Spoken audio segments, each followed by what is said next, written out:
you can see in this diagram, this is brain and this is the spinal cord. The spinal cord has four regions: the neck region, thoracic region, lumbar region and pelvic region. The nerves arise from spinal cord from thoracic and lumbar region are known as spinal nerves. These nerves are called short efferent nerves because they are originating from spinal cord. Just a few distance from the spinal cord, these nerves end in a ganglia, a row of ganglia.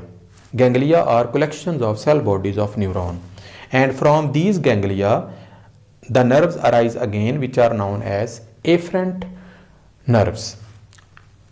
Efferent nerves are short while afferent nerves are long. These nerves then innervate different parts or organs of our body. First of all, you can see lacrimal gland, which is present in our eyes, that produces tears. Some part of the nerve innervate eyes, and muscles present in the pupil of eye, which are known as pupillary muscles. Towards salivary glands present in our oral cavity, trachea and bronchi. Towards respiratory system, heart, circulatory system, kidneys, excretory system, stomach, intestine, pancreas, liver, large intestine, digestive system, and ureter and urinary bladder, that is excretory system. So these nerves arising from these ganglia, which are known as afferent nerves, innervate all important body organs present in our system. The sympathetic nervous system is only functional when there is a condition of emergency, which is known as fight or flight response. There are different types of emergencies which we face during our lifetime. For example, this system contains nerves from thoracic and lumbar region of the spinal cord, number one. This system is known as fight or flight for emergency conditions. The neurotransmitter which is involved in this system is norepinephrine. What it does, sympathetic nervous system inhibits salivary glands.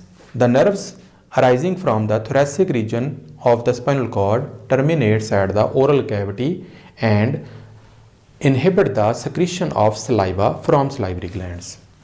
Next, inhibition of intestinal movements. Nerves arising from spinal cord innervate small intestine and large intestine and stop their activity, which is peristalsis, movement of the digested food material in the intestine.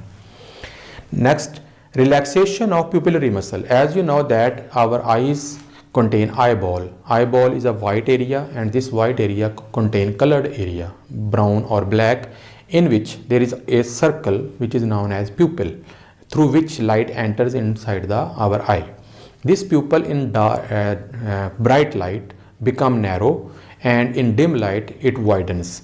The muscles of the pupil are called pupillary muscles. So this sympathetic nervous system, what does? It relaxes the pupillary muscle and dilates it so that more light can enter in our eyes. Next, contraction of sphincters. All the sphincter present in our digestive system, like the sphincter present in our esophagus and stomach, is called cardiac sphincter. Between stomach and duodenum is known as pyloric sphincter. Between ileum, small intestine and large intestine, ileocolic sphincter, and some other sphincters which are present in our digestive system, all are contracted so that no movement can take place between the different parts of the digestive system. This system also accelerates heartbeat to provide more blood to different parts, especially legs for running. More oxygen and food is provided to the parts of the muscles which are involved for the emergency situation. At the same time, this system inhibits the process of digestion so that unnecessary process can be stopped and energy can be redirected towards those parts which are involved in the controlling the emergency situation. So in this way, sympathetic nervous system prepares our body and helps to deal with the emergency situation. Now